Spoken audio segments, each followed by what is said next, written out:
What is good, everybody? Welcome back to another episode brought to you by the League FFB. We have a little bit of a different video today. We're taking it back to the basics. I want to talk to you guys about how to set up a Dynasty Fantasy Football League with all of the settings that I like, that I play with in my leagues, the settings that I think will help you have a Dynasty League that will last a decade. These are the perfect settings for your Dynasty Fantasy Football Leagues. So if you are new to Dynasty Fantasy Football, you watch the channel for some of the redraft content, you watch the channel for some of the best ball content, or you are a long-term Dynasty Fantasy Football player looking for new ways to spice up your Dynasty Fantasy Football leagues, this is going to be the perfect video for you.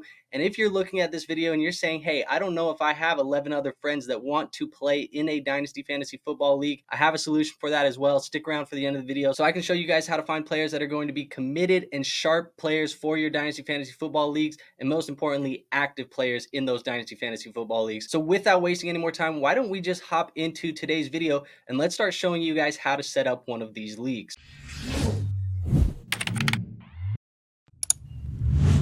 So as you guys can see, we are going to be using sleeper.com or the Sleeper app. That is where I suggest most people play their Dynasty Fantasy Football leagues on, because it is the most user-friendly experience for your Dynasty Fantasy Football leagues. My favorite app by far to play fantasy football on. And there's going to be this little plus sign right here that says create league up here in the left-hand corner. So you will click on that. They're going to give you some options, fantasy basketball, all of this other stuff. We're here for some fantasy football. So you're going to get this step right here that says choose your league size. And this is where it's going to be fully customizable for you guys. So you guys can really do whatever you want. If you have a couple friends that you want to play, if you want to do a 8-man, 10-man, 12-man, there's a bunch of different settings that you can do on this type of format. But obviously, I will strongly suggest the 12 or the 10-man at minimum for your leagues. And then you guys can do whatever you want to do. If you want to make a logo for the league, you can make a logo and submit that in there. So that is how you're going to start the league, and that's where you're going to pick the number of teams. If you have some leagues already, it'll ask if you want to copy the settings. We're going to be creating one from new, so you guys will see. We'll click that one, and then you're going to get this option here that's going to tell you to define your league. What type of league do you want to play in? Now, we obviously have our standard redraft, our keeper, and our dynasty. If you're not familiar with the differences between the two, redraft, that is a single season. You redraft every single year. It's pretty self-explanatory. Keeper, you get to choose a couple guys to keep, but Dynasty, this is what we're here for. This is a totally different beast. All of the rosters will stay with their owners, and all of the players on those rosters will stay with those owners for the entirety of the league. You will be able to draft rookies, you'll be able to trade players, but you will never get to redraft. You are basically trying to be an NFL GM for your fantasy football team. So we are going to select Dynasty. You're also going to be able to pick which type of draft you want to do. I am going to suggest that you do a snake draft. That is your normal draft in your startup draft. So now that we have the league up here, you're going to see that there's a couple different things that you can do, but we're going to go right up here into this little gear. We're going to click the league settings, and this is where we're going to kind of get to start customizing this league. So we'll stay in this league settings tab right here at the beginning. I will show you guys a couple of the things that I like to do. Right here where you have your waiver type, I am going to suggest that you do fab bidding. Now, fab bidding is going to be the most fair way to do your waiver wire each and every season. You can choose the budget that you want to have. Probably $100, maybe $1,000. It could be 500, whatever you want it to be. But I suggest doing about 100 or 1,000, and then think of it in percentages, because $1 on a $100 budget is going to be 1%. $10 on 1,000 is going to be 1%. So keep that in mind. But I think that is the best way to do waivers, because every time that waivers run, somebody is going to get the ability to put a bid on the player that they want. And at the end of the day, once those waivers run, the highest bidder is going to win that player off of the waiver wire. And all of these are blind, so you won't know what your league mates are bidding at the time. You will have to guess and put your best offer on the table. And if you win, you win. If you don't, you don't. And at the end of the year, you guys can replenish that fab and do it all over again. So that is the most fair way to do waivers. I also suggest doing minimum bids of $0. So if somebody has no money left and they still want to win a $0 bid, they can still win a $0 bid. It kind of keeps it fair that way. So make sure that minimum's at 0. Now, however you want the waivers to clear, this can stay normal Wednesdays at 3 a.m. Eastern. That's fine. The time that players should be on the waiver wire, that's up to you. I like to do 1 day. So if they get dropped, you have to wait until the next available waiver period for them to be available in that player pool. So that's what I like to do there. Time for reviewing trades. I don't like to review trades. I think that all trades should be done. Obviously, I have a no veto clause where I think that we shouldn't really be vetoing any trades unless it is absolute clear collusion. deadline. And that's something that if you're playing with players that are going to be colluding, that's probably not a good league that's going to last in the long run anyway. So make sure that when you are inviting players to your league, you're inviting players that you trust and you think are going to be good people and are not going to collude in your leagues, because there should be no reason for you to veto trades. So now we get to this trade deadline right here, and there's going to be a lot of different ways that you can do a trade deadline. Some people are going to tell you that no trade deadline. Some people are going to tell you yes, do a trade deadline. I like to do week 12. So it kind of gives it to where it's the best of both worlds, and it's probably going to be controversial at this point because some people think that Dynasty needs to be no trade deadlines. I still like to play with them. It is going to be closer to the playoffs than normal, so I do like to do that week 12, but it's up to you guys. If you don't want to play with a trade deadline, you don't have to, but that's just what I do there. For the playoffs, you do have 15, 16, and 17. Those are going to be the playoff teams. We can keep it here as week 15. And then for your playoff teams, we're going to keep it at 6 teams in the playoffs. So that gives a bye to the top 2 teams in the league. If you have the top 2 records, you are going to get a first round bye, which benefits those guys who do have very good regular seasons. So that's the way that I like to do that one. Playoffs, we will keep it at 1 week per round. We don't need to do multiple weeks. And then one thing that I like to do, is a little bit of a unique setting.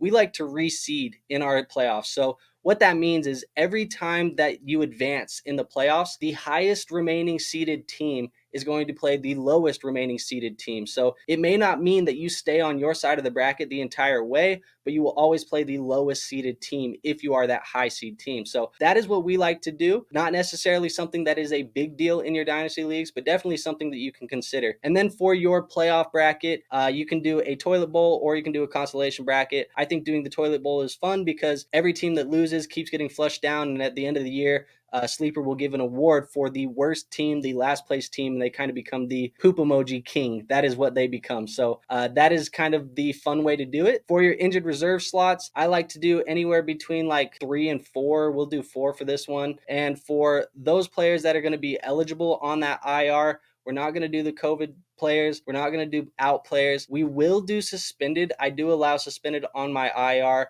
We will not allow the NA. We will not allow the holdout. We will not allow the doubtful. So what it is going to allow is only IR and suspension. Those are the only 2 things. So if you are out for an extended period of time with the injury, or you're out for an extended period of time with the suspension, those are the only players allowed on the IR. So as we keep scrolling down here, you're going to have this section where it says allow draft pick trading. This is going to be for your startup. If you want to allow trades in the startup, I strongly suggest you keep that on.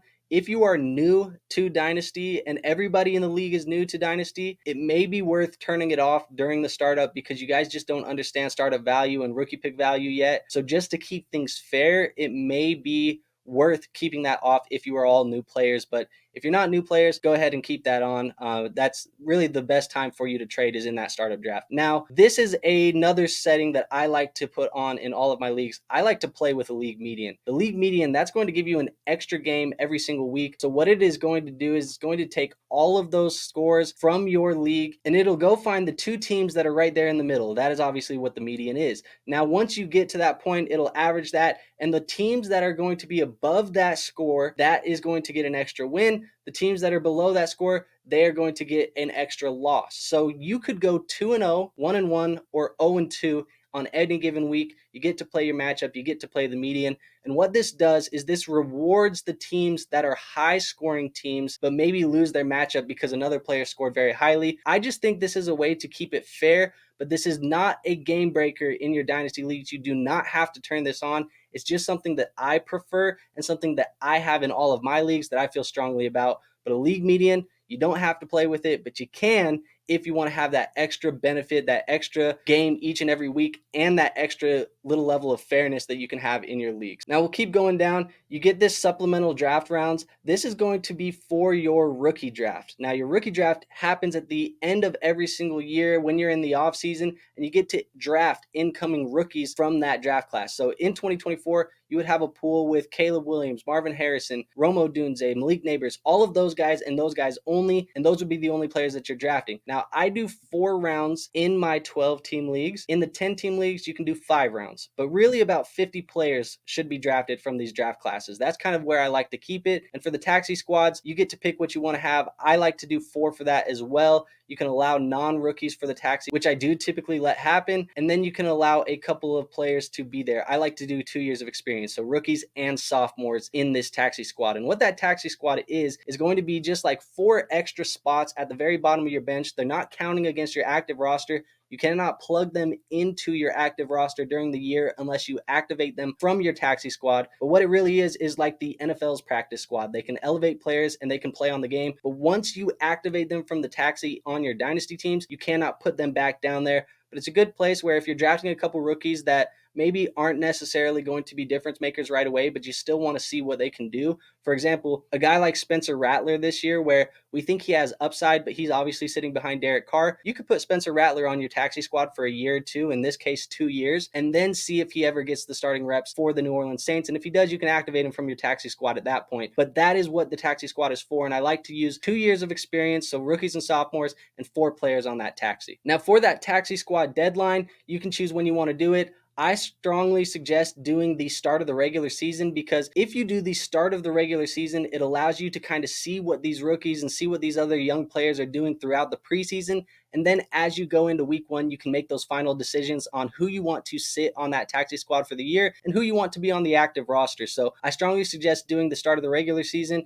And then the other things, it doesn't matter. Override league invite capacity, disable league invites. Those we don't really need to worry about right now. So over here on the team settings tab, this is where you're going to be able to pick the logo for your team and the team name. And once you have players on here, you can change the nicknames for them. Nothing really special in this aspect. But the roster settings is something that we need to talk about as well, because in a dynasty league, I have very specific roster settings that I like to play with. So let's reset these. Let's put everything down to 0, because I want to make sure that we are setting this up properly. I don't want to have anything in here, so we can start it from fresh. But what I like to do in my dynasties, and the way that I think you should be setting up your dynasty leagues, if you want to set them up in the most fun, the most proper way, and the way that I like to do them in my leagues, it is going to be 1 quarterback right here. We do 2 running backs, 3 wide receivers to start, 1 tight end. We do 2 flex positions right here, and then we do a super flex. Now the super flex allows you to play a second quarterback in that super flex. That is probably one of the most common ways to play dynasty these days, and I think it is the best way to play dynasty because it rewards having multiple quarterbacks, and it just strengthens that position entirely,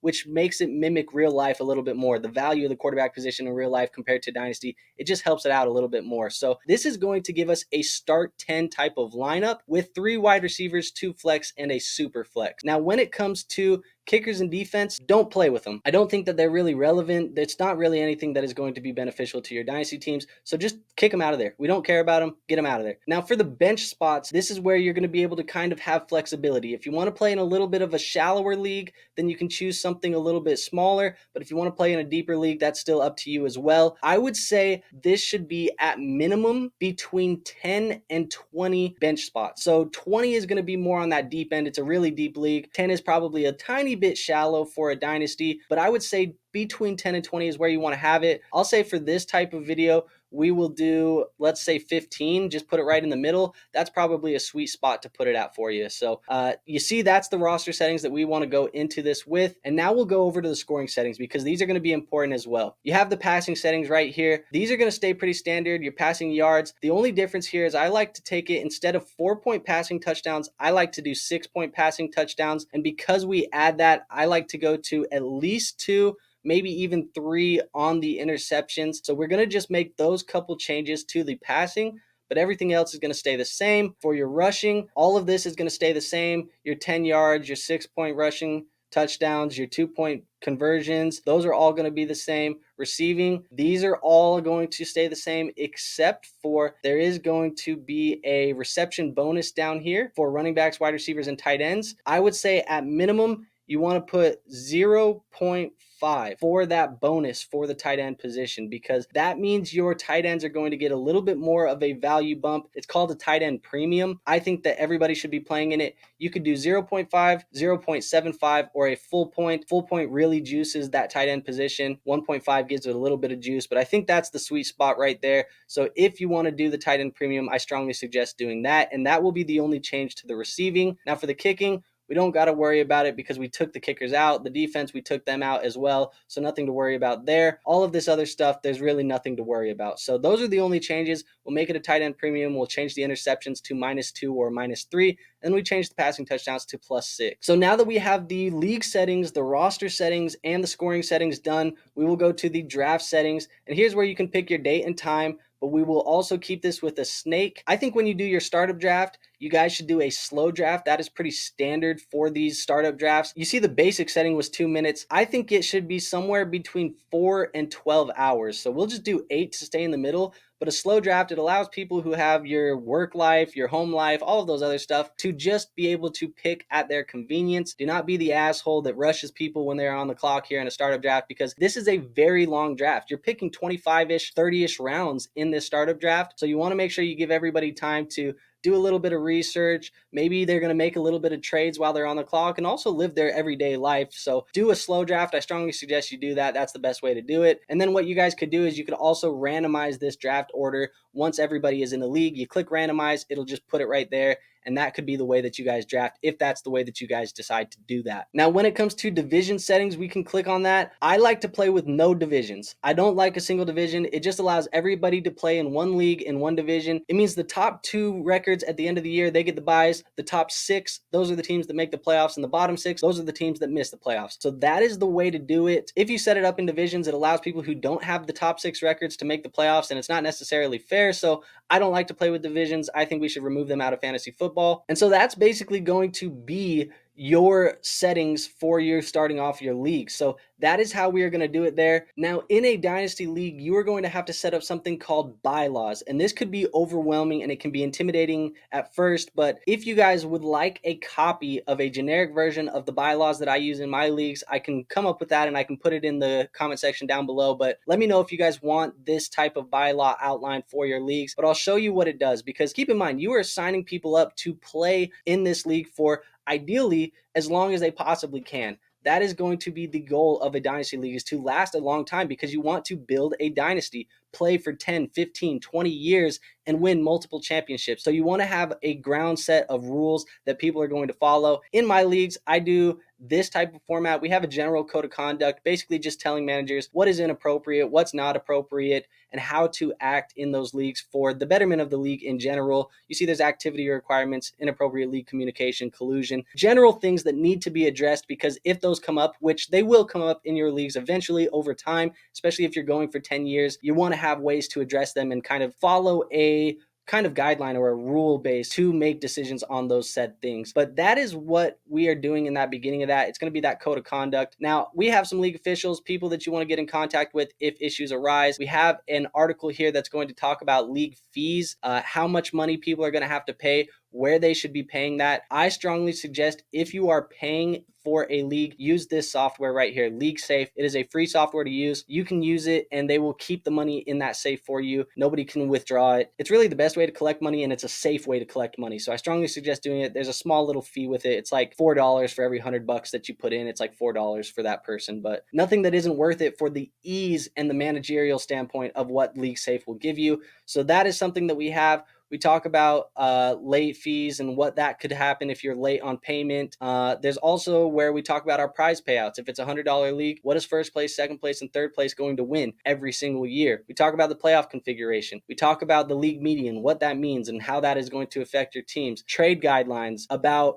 making sure that you are paid for the years that you are trading the draft picks, and all of those other things that we need to talk about. And I'm skimming through this really quickly. I understand that. I know that we don't need to necessarily read everything word for word, but like I said, if this looks good to you and you want to use this set of rules for your league, which is used to be set up in my leagues, I will put this in the description for you guys. So just let me know in the comments below. Now, there are going to be some things in here like waivers, talking about that fab budget, taxi squads, talking about the stuff we already talked about, and the rookie draft. Now, this is what I wanted to get into, because there is a different way to set the order for your rookie drafts in your dynasty leagues than there is in your normal leagues. So we talked about those 4 linear rounds. We talked about a 12-hour clock, a slow clock, maybe even 8 hours is what you decide to do. But when it comes to determining the draft order for your rookie drafts, this is the way to do it. Championship bracket results. So these are the teams that make the playoffs. If you come in first place, you get the last pick in the first round. If you come in second place, 11th, 3rd, 10th, 4th, ninth, and then in 5th and 6th place, it's 7th and 8th. So winning that 5th place game, because you're not playing for money in that, you do get the extra draft spot where you get to move over your opponent in that one round. So this is the way to do it for that championship bracket. Now for that losers bracket, it is going to be by potential points, and you can filter that in your Dynasty Fantasy Football League on the Sleeper app. It'll just put it in order, tell you guys who is where. But you see, the lowest in potential points, the lowest scoring team, first pick in the NFL draft or in your rookie draft. The second lowest, second pick, third, and so on. So you are rewarding the teams with the best picks that really were the worst teams in the NFL. So it's kind of similar to the NFL, right? The worst team in the NFL gets the first pick, unless it was traded, of course. But that is how you're going to do it in your rookie drafts. And then obviously the champion, they get the last pick. So that is how you're going to determine that rookie draft order. We have a bylaw set for creating new rules. We vote on those. You have to have a majority to change the rules over time.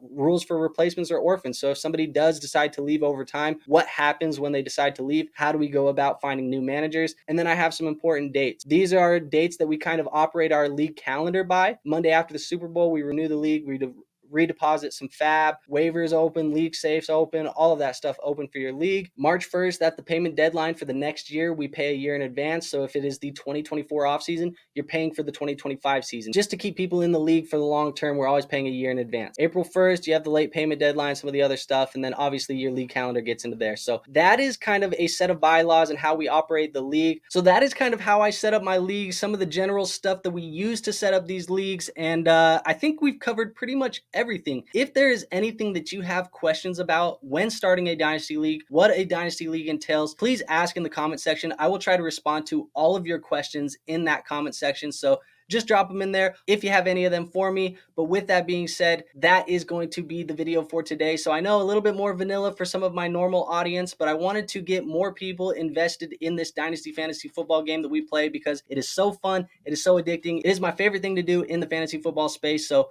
with that being said, if you did enjoy today's video, and if you are going to start a Dynasty League, go ahead and hit that like button. It is the best free way to show this channel some support. Also, make sure you guys are subscribed to this channel because we have all of the content that you need to help you win your Dynasty Fantasy Football Leagues once you are in them. And last but not least, make sure you join our Discord. That is going to give you a direct advantage. It is free to join, linked in the description. I am helping you guys with your Dynasty Fantasy Football teams, trades, waivers, rookies, redraft teams, Bestball teams, anything fantasy football related. That is the best place to get all of the information you need from me and an awesome community of people that we built here at the League FFB. And with all of that being said, I will see you guys on our next video. But until then, peace out.